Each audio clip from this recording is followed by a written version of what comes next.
हर हर महादेव, नमस्ते, प्रणाम। हम आप सबके छोट भाई सिंगर लहरी लाल यादव, आप सब तमाम भोजपुरिया श्रोता के बार बार प्रणाम बा। और वह सब के सामने दू लाइन में हम यूट्यूब पर कुछ कह के भेजा तनी।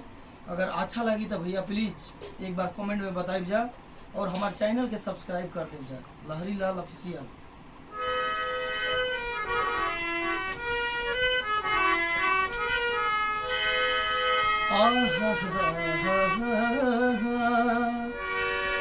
दरना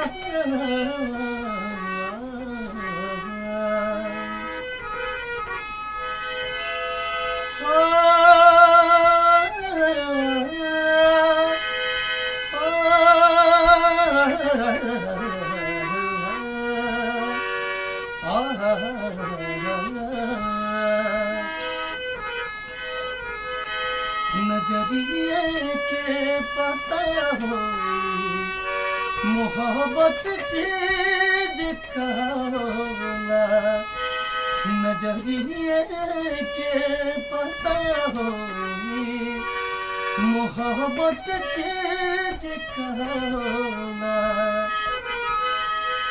कि निंदिया आवे न अखियाँ में, कि निंदिया आवे न अखियाँ में, दिल से दिल जुदा होला। नजरिए के पता हो मोहब्बत चीज का होला। नजरिए नाम करेला, नजरिए काम करेला, नजर से प्यार हो खेला, उहे बदनाम करेला।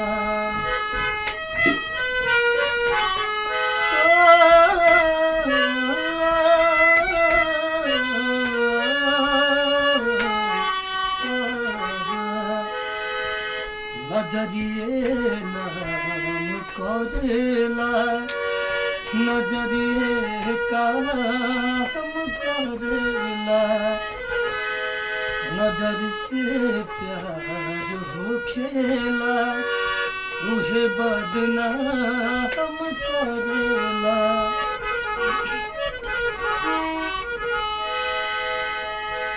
नजरिए प्रीत के रंग हो, नजरिए प्रीत के रंग हो, नजरिए से वफा होला, हर नजरिए से वफा होला। नजरिया के पता हो मोहब्बत चीज का होला।